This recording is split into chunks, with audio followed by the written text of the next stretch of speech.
Welcome to the Voice of Retail. I'm your host, Michael LeBlanc. This podcast is brought to you in conjunction with Retail Council of Canada. In this episode, I interview the CEO of McCarthy Uniforms, Vanessa Iarocci.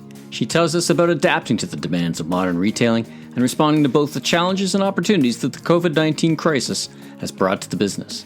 With a background in consulting and banking, Vanessa describes what she brought to the table when she became CEO of a retail company coming out of insolvency and what she's learned along the way.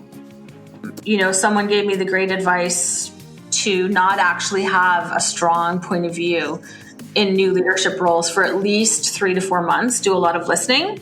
So that's exactly what I did. I really spent a lot of time listening to our customers, to our suppliers, and most importantly, to the employees. And I think there had been a bond of trust broken between those 3 stakeholder groups and the leadership team that was in place at the time. So I spent a lot of time listening to where the pain points are, and then we really systematically, year 1, focused on just eliminating the pain points. Let's listen in now. Vanessa, welcome to the Voice of Retail podcast. How are you doing this afternoon? I'm well. How about yourself, Michael? It's great to hear your voice, and thanks for making the time to chat with me. Let's start at the beginning. Tell me about yourself and your background and your role at McCarthy Uniforms. Certainly. Well, thanks for having me. My background, in a quick summary, I started off my career as a CA at PwC, and I worked in mergers and acquisitions, largely with middle market private Canadian companies for 12 years. And then I went off to be a banker for a few years. And I think what I really always wanted was to be an entrepreneur. So when one of my former clients, McCarthy Uniforms, who I had been an advisor to, came on the market again, and the founding family wanted to buy it back, they needed an operator for the business. And I was really excited to take a stab at what was then quite a substantial turnaround as the business had hit some distress in 2016. Well, that's an interesting career path, right? You kind of you get the CA, so you know how to read the books, but then you from an advisory role to an operator role it's a big leap, right? And for some people, it's a big challenge because it's a very different role, right? Oh, it absolutely is. And I would say, the few years that I had in banking were really instrumental in preparing me for this role because, as an advisor, you get paid to have all the right answers. But what I very quickly learned, being a leader of a large team is, what you have to do is empower others and get things done through your team. So, I'm glad I had those few years of experience, but nothing really prepares you for, being in the line of fire day in, day out as a CEO of a private company, for sure. Well, one thing that actually prepared both you and I is we're both alum of Rotman, so I'll call that one out just for our friends back at Rotman. So we have that. We've got that in common, which is great. All right, so talk about McCarthy. Tell me about the origin story. You mentioned family owned and now family re-owned. I guess the journey the business has been on. It sounds like it's been a bit rocky, and then now the verticals you participate in and who you sell to, and give me just an overview of the business. Absolutely. Happy to. So McCarthy's was founded in 1956 by Bob McCarthy, which makes the business 65 years old this year. And I understand there's very few Canadian companies that have this kind of longevity. So really proud to be carrying the torch for the time being. With such a long-standing Canadian-owned brand. It's a bit of a responsibility, though, right? I mean, it's funny. I worked for Hudson's Bay, and you go up to the boardroom, and there's the original charter from like 1600s, and you feel some tweak of responsibility. You don't want it to be the one that blinks out on your watch, right? So it's absolutely. I say right from the beginning, I don't want to be the one to take the school bus down off our roof. Right. And definitely there's that heritage feeling at the company. We have employees that have been here 30 years who remember Mr. McCarthy, and there's definitely a different feeling in a company like this for sure. Yeah. And a different sense of responsibility. You do feel that, my job is really, to make the company better for the next person who is going to take my seat, because at 65 years already, I can certainly say I won't be doing this for 65 years, unfortunately. or fortunately, Yeah. you've done your tour duty. Okay, so but you mentioned the school bus on the roof. So for those who live in the Toronto area, who have driven into Toronto from the airport, you might have looked off the Gardiner and seen a school bus on a roof and wondering how it got there, of course, and what's it for. But tell me about obviously it's uniforms, but it's school uniforms. Tell us all about it. Sure. So when the company was founded, it was founded to serve Catholic school boards in Toronto who have traditionally been in uniform. And that's one thing most folks don't know about our business. They assume it's just private school or, elite school uniforms. Catholic school boards have had a long-standing tradition, as have other faith-based education institutions, of wearing school uniforms. So those were really the roots of the business. And for a long time, the business was primarily focused on the school uniform market, coast to coast. We have a store in BC, and we serve customers out on the East Coast in New Brunswick as well. So that's the majority of our core business is school uniforms. When I joined in 2016, one of the things that we really identified that was required to take the business forward was a bit more diversification. Mm-hmm. So at that time, we made a decision to really try to understand if there was an opportunity for us to enter the workplace uniform market, specifically catering to the public sector. And the reason was because a lot of our expertise is dealing with public sector procurement and everything that entails. It's a bit of a two-layer customer relationship, if you will. Right. And it has been a category, if I think about it, that it's attracted some interest, right? Some competition, I should say, from other retailers, because it's big market, and on the outside looking in, it's the provision of uniforms. But tell me about the complexities of the business. Like what makes a specialty retailer like yourself different from a mass merchant who decided to sell off the rack uniforms that the students could wear? Yeah, so it's a question we get a lot, for sure. It looks like a really simple business from the outset, especially if you come to one of our fit days and you think, wow, it must be so easy because you have guaranteed customers. But if I take it back to first principles, what a uniform program is really creating a sense of community for a customer base that you serve. And part of that responsibility includes always having exactly what they need and being very inclusive. So unlike retailers that can only stock in season or in high volume SKU, we do commit to being able to fit every single member of a community program that we serve. And so we do maintain a small cut and sew factory here in Toronto, because if you have a disability, if you happen to be pregnant, if you're not in a typical size range, we will absolutely still have a uniform for you.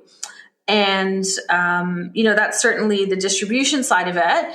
But if I go back to the comment earlier about the two-layer customer relationship, what most people don't know, and I'll use workplace as an example, is you have a public procurement body that really is a governance body that's overseeing a process and, evaluating you against a variety of criteria, including your ability to serve the community, your commitment to social responsibility, your ability to provide data and analytics reporting back to a public sector customer. So there is a very broad set of accountabilities that we have. So it's fair to say the RFPs, as we would call them, have got more complex, not less. Oh, absolutely. I think RFPs, I think they're up to like 100 slides of submission. Wow. And for a uniform. So it's quite broad reaching, right? Absolutely. What's your role in the community? How I get how, as you're describing it, I get how a specialty retailer needs to have, as you say, sewing on, take care of everyone by having custom fit. But it sounds like it goes well beyond that, right? Oh, absolutely. There's a lot of quality standards. For example, we get our products independently tested for things like seam breakage, pilling, color fastness. We submit those product testing results as part of RFPs. And, there are quite a broad set of criteria that public sector will use in evaluating a uniform supplier.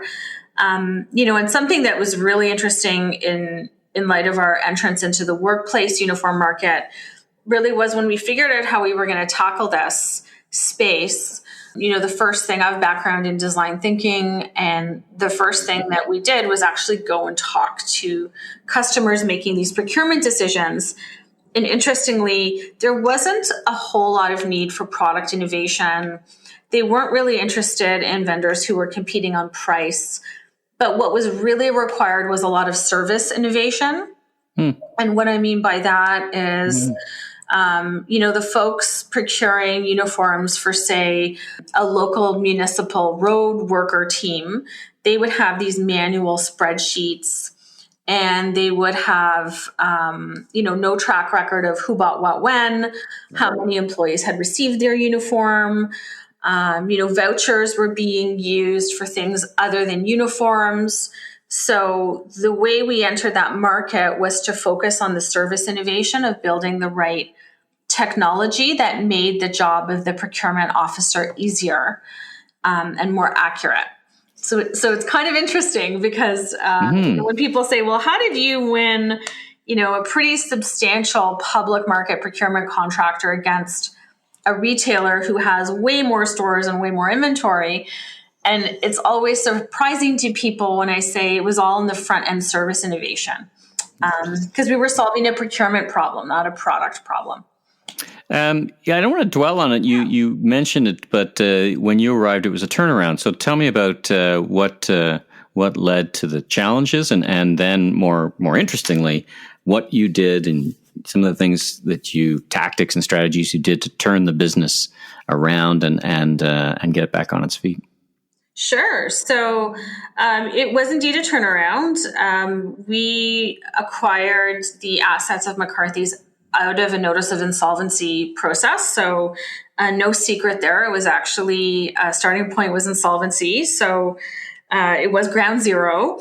Even though it's a 65-year-old business, it had hit a rough patch. And, I certainly wasn't there during the years that led to the insolvency, but I can speak to what I would say I observed from ground zero was that the business had sort of lost its sense of purpose. Uniforms are not as commoditized or transactional as you might think. We're really partners with our customers. And so the first thing that we really had to do is rebuild trust with our customers, because the very basic deliverable of having your uniform on time, they had lost trust in our brand. So is it your experience, tapping into your background, that retailers get into trouble with a lot of little decisions or a few big ones? What do you think on the whole? That is a really good question. And, someone told me when I took this role that the difference between being the VP and the CEO is you get paid to be CEO to make the right big decisions. The big bets, right? I mean, yeah. Roger Martin from Robin calls it, strategy sometimes about making big bets, and he doesn't mean going to Vegas bets. He means, big strategic decisions that turn the business left, right, or center. Right, and I did feel that pressure for sure. There were decisions, like as I'm sure did your predecessors, right? I mean, that's indeed. We'll be right back with my interview with Vanessa Iarocci right after this brief commercial message. Hi, this is Kirk Allen, co-founder of Reshift Media. We're a digital marketing company that works with hundreds of retailers around North America, in fact, around the world. We develop digital strategies, including website development, app development, social media, and search. We'd love for you to join us for an upcoming 3-part live stream series, How to Emerge from the Pandemic with a Digital Growth Plan, produced in conjunction with the RCC, and you'll hear from all sorts of retailers, from M&M Foods, Sur Mesure, Dogtopia, Harry Rosen, and of course, Michael LeBlanc will also be one that we'll be interviewing. So a lot has changed during the COVID-19 times. This is a 3-part session that will start on Tuesday, May 18th. And we'll talk about what's happened over the last year and a bit and how the pandemic has changed the digital game for retailers. During this session, we'll examine how consumer purchasing and digital media consumption has changed since COVID-19 began. And we'll also discuss what this could mean for your business in the future. One thing is certain, the new normal will be different from what we knew pre-COVID. Visit retailcouncil.org/events to learn more and register for this free event starting Tuesday, May 18th. But to your point about focusing too much on the details, I think, one of the first decisions I made was actually to streamline our pricing model, and that involved reducing price for one of our bigger customers. And, the economics of that on paper probably weren't great, but that customer, as a result, re-signed with us for an 8-year term, giving me the stability that I needed to restructure the business more broadly. Because, you can focus so much on bright, shiny objects and innovation, but you lose your core, and you need your core to survive. So, foundation, right? You need that strong foundation to absolutely secure. I mean, because if people have been with the company 30 years, so much experience built up. You really you have to look after them both because you have a responsibility, but also because that's what will propel the business forward. So let's explore that a little bit. The leadership element. Mm-hmm. That no doubt you'd led people before, but taking this role, tell me about just how you approach that and your leadership style. Certainly. So I definitely have more of a collaborative, inspirational leadership style than a command and control leadership style, which I think was a shift for the business. Someone gave me the great advice to not actually have a strong point of view in new leadership roles for at least 3 to 4 months, do a lot of listening. So that's exactly what I did. I really spent a lot of time listening to our customers, to our suppliers, and most importantly, to the employees. And I think there had been a bond of trust broken between those 3 stakeholder groups and the leadership team that was in place at the time. I spent a lot of time listening to where the pain points are, and then we really systematically, year 1, focused on just eliminating the pain points so that we could get back to delivering our core promise of, we get you your product on time in the condition we promised it to you in. Very basic, but that had been somehow lost in the shuffle. So, right. It seems intuitive that you have a uniform, if you pick green as your polo shirt color, they should all be the same shade of green. But if someone has decided in an office disconnected from the front line that, just-in-time inventory will save you X dollars, they'll make that decision based on economics, but forgetting that trade-off means you're going to get variation in color if it's not on the same production line. So you can't always make the decision just based on what you see on paper. I guess in the context of schools, it means you've got you look out in the auditorium and you see a sea of kids and they all look different, which is not really not the object. Like the foundational objective was a uniformity, literally uniformity. And this was an example of making decisions based on spreadsheets versus understanding what's important to the customer. So a small variation in a color for a school that's, for example, a performance school where the kids are on stage under performance lights because they might be a choir school, that makes a really big difference. So when you ask our customers what's important, they'll, rank order, have the uniforms on time because there is a surge, this August, September surge, and make sure they're uniforms, make sure they're the same and that they last. And it all sounds really, really simple. You're right. but then when you're optimizing for profitability, you start to make trade-offs like, maybe I don't want to hold so much inventory out of season. Well, then that introduces a lot of supply chain risk in that then you're very, very dependent on those summer deliveries. And then you can't serve a customer in February who walks in the door. So it's really it's a fascinating discussion because it bring up Roger Martin again. His latest book talks about being so efficient and being so just in time that you make uneconomic decisions.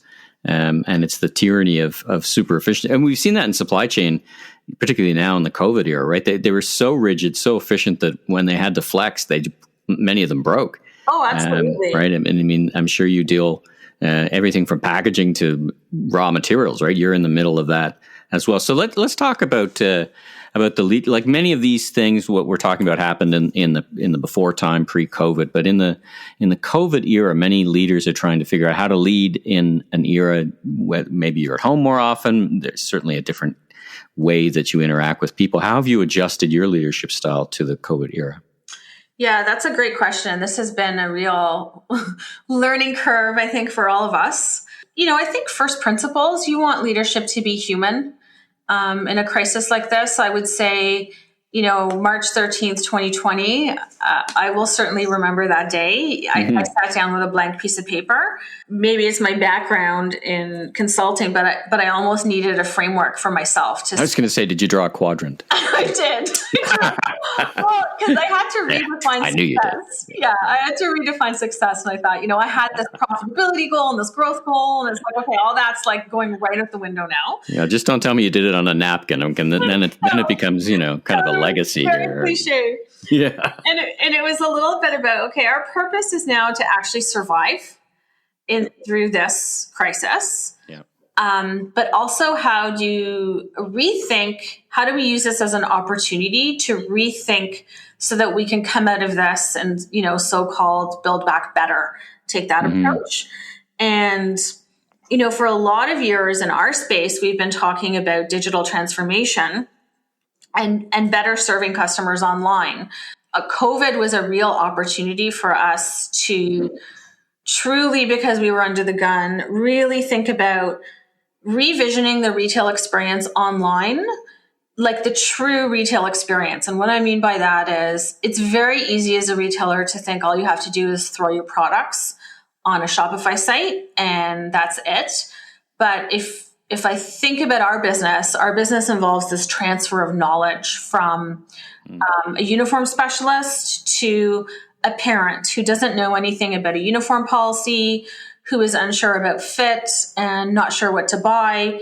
And so we recreated that digitally by having interactive webinars, by making our school portals very interactive with videos about the actual policy itself, how to fit the uniform, what to buy, and then giving our customers the opportunity to chat and Skype in with a uniform specialist if they need it along the way.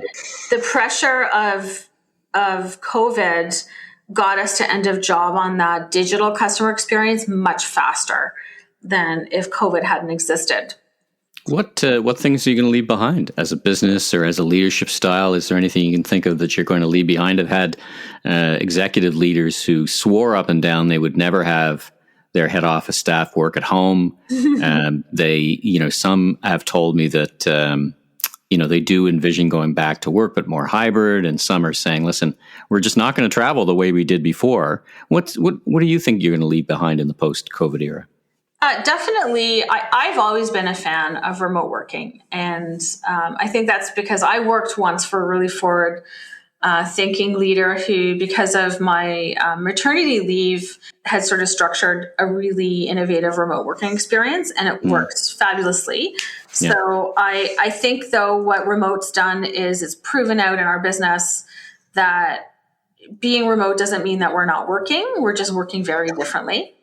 And so certainly I think I'd love to continue to give our team the opportunity to work remotely. The things we won't leave behind, we did lots of things manually that COVID forced us to automate, whether that be, we used to physically go to grade 9 information nights and do a little presentation about uniforms, and COVID forced us to instead host live webinars with our customers. And we found that to be an actual better opportunity to prepare our customers, because what they did is it was just about the uniforms. They weren't learning about math class and parking and all these things. And, way more efficient. I mean, we went through thousands and thousands of customers just last month online. The whole team got to participate. It's been a real hit with our customers for sure, as has the online shopping and curbside pickup, because our business was known for these really, really long August lines. And this year we didn't have August lines because we had, we went from 6% online shopping when I started to 65%. Wow. As of a couple of weeks ago. So that's a structural, significant shift, right? Why do you think it takes? And I have a podcast with author Steve Dennis. He's got a book called Remarkable Retail, the Remarkable Retail Podcast, and we often talk about in our discussions and with our guests why it takes a crisis for retailers to innovate. So as I listen to you describe what you're doing differently, I mean, some things are different, right? So there's more, in the COVID era, everyone is way more acceptable of remote work. They're way more acceptable of, I don't need to go into the gymnasium to see about grade 9 uniforms. I can watch that online. What do you think holds organizations back from doing that to begin with? Like you describe a long line in August. That's probably been happening for, 64 years. What do you think holds organizations back? I think many organizations are afraid of changing things that are working. So, McCarthy's did have a 64-year track record where the customers came on August long weekend and lined up. And, when I joined, and I remember telling the team, I really see this business as probably being more than half online in the next decade. And they thought I was just nuts. They said people would never buy uniforms online. It's impossible. It's a never happened. Moment. Never happened. Department of No. Crazy lady from Bay Street coming in telling us people are going to buy uniforms online. And so part of it was really understanding that our consumers are now benchmarking us not against other uniform providers. They're benchmarking us against the Amazons of the world. And their behaviors have already changed. Like the bus has left the station. Their behaviors have changed and we need to adapt. And it's simply a different way of doing business. So I think fear of changing what's working, probably a little bit of, in a business like ours that is very process driven. But a legacy, right? I mean, it's, been around until you got into financial trouble. It pretty much worked for 64 years. Oh, absolutely. Even the financial years, operationally, the model was the same. And I think when you have a process driven business like ours, you're really afraid of changing anything in the process chain. Yeah. Because then, it disrupts.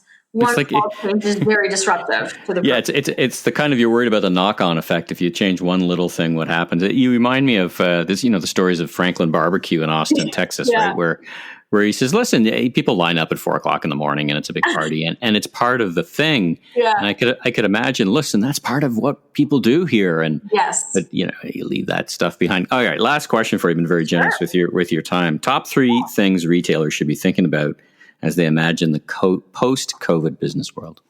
Sure. Well, that's a tough one. Well, I think the first one is expect the unexpected. This won't be quick, but I will say I had participated in a strategy exercise in Jan 2020 that said, what's the single point of failure for your business? And I thought, okay, the single point of failure would be for some reason that I can't even imagine, there'd be no schools in session. Right. And asked me to assign a probability, and I put 0%. Should have given a 1 as you learned. Everything's got 1%. And I kept that piece of paper. I kept it as a reminder to, there's no such thing as 0%. Right. So expect the unexpected. I think the second thing is, it's going to sound cliche. Do you think the digital buying experience is here to stay? And really being digital first is absolutely critical. But I think you think that's distorted right now, though? I mean, we're in the GTA stores. Many stores are closed. In the brief time when I can't remember the terminology, Ontario pumped the brakes or whatever the heck they called it. They had to close Square One and big malls at 2 p.m. Like people rushed back because it felt like a piece of normality. So, I think COVID put the gas, pressed the gas on e-commerce, but I'm not sure it put a brick on it. So it'll be interesting to see this kind of regression, so to speak, to the mean that it's all everything now, but I'm not sure it will stay all everything. No, I 100% agree. And I'd say that's my third point is we are humans and we like to interact with other humans. If I ask anyone, what is the one thing you miss most about COVID?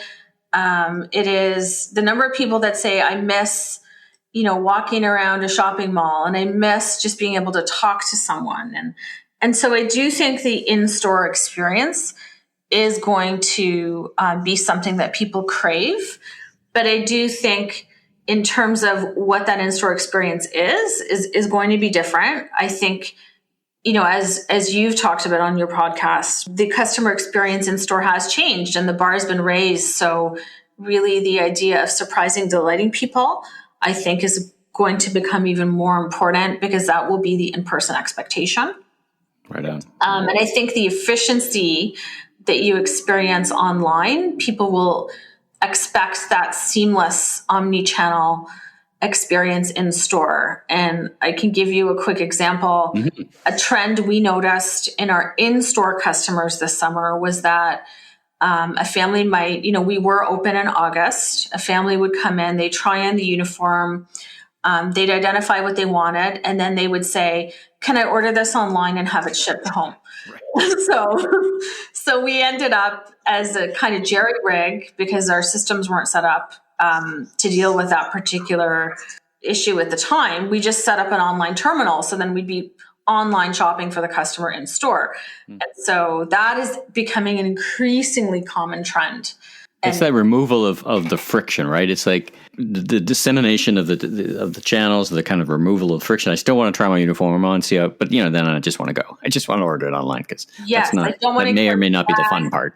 Yeah, it's interesting, right? Like I don't want to carry the bag, or I'm worried that it won't fit. So I think I'll wait another few weeks, or I can delay the payment of this item.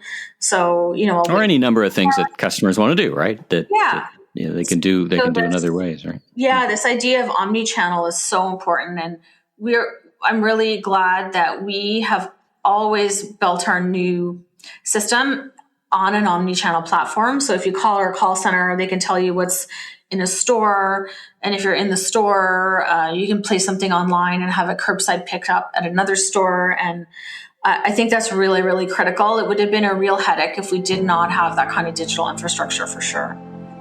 Well, congratulations on your success and so far, and continued success, I'm sure. And it's been great to delve into both the origin story and the modern business that is McCarthy Uniforms. I wanted to thank you, Vanessa, for joining me on the Voice of Retail podcast. It's great to meet you and great to hear the story. Yeah, thank you for having us. Thanks for tuning in to today's episode of the Voice of Retail.